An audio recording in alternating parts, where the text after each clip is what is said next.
তো 2024-এর শেষ পর্যায়ে এসে আমরা পৌঁছেছি।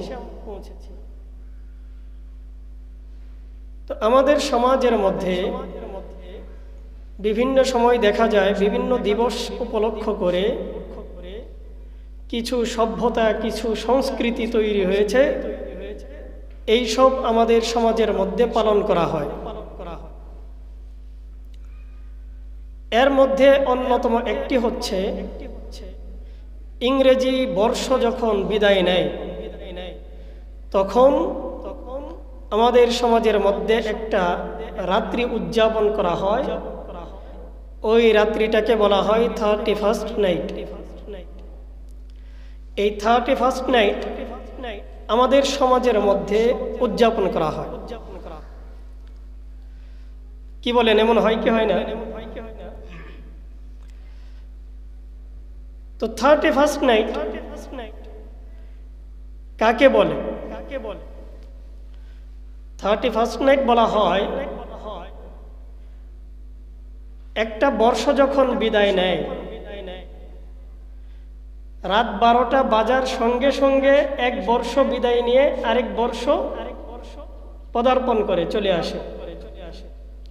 তো একটা বর্ষ যখন বিদায় নেয়, ঘড়ির কাঁটায় যখন রাত 12টা বাজে, যখন ঠিক রাত 12টা বাজে, সেকেন্ডের কাঁটার মধ্যে তখন 00 দেখায়, মিনিটের কাঁটাও 00। এই যে 00 যেই টাইমটা, এটাকে বলা হয় 0 আওয়ার্স। এই 0 আওয়ারের যে সময়টা, এই সময়টাকেই মূলত বলা হয় 31st নাইট। এই সময়টুকু মানে আগের সাল এবং পরের সাল, 2 সালের মাঝখানের যে জায়গা 0 আওয়ার, এটাকে বলা হয় 31st নাইট। এই কথাটা কি বুঝাইতে পারলাম? তো 31st নাইট এটা আসলো কোত্থেকে? আজকে দেখা যায় আমাদের মুসলমান, ইহুদি খ্রিস্টানদের কথা বাদই দিলাম। ইহুদি খ্রিস্টানরা তারা তাদের সভ্যতা, সংস্কৃতি, তাদের ধর্মের মধ্যে যা আছে তা পালন করবে, যা নাই তা পালন করবে, এটা তাদের ব্যক্তিগত ব্যাপার। মুশরিকরা তাদের নিজেদের মতো তাদের ধর্ম পালন করবে, এটা তাদের নিজস্ব ব্যাপার। তাদের স্বাধীনতায় হস্তক্ষেপ আমরা করব না। বাকি আমরা মুসলমান, আমাদের একটা নীতি এবং নৈতিকতা আছে, আমাদের একটা শরীয়তের গণ্ডি আছে।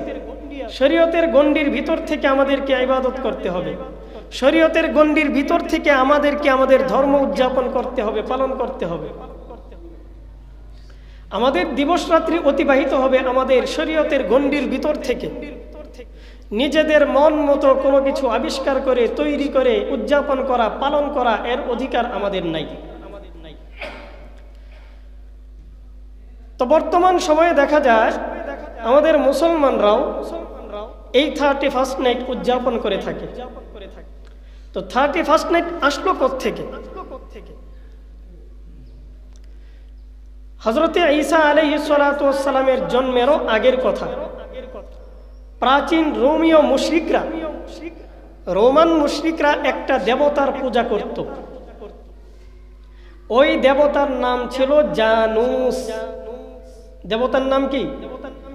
জানুস, JANUS, জানুস। আপনি গুগলে সার্চ করবেন জানুস লিখে, দেখবেন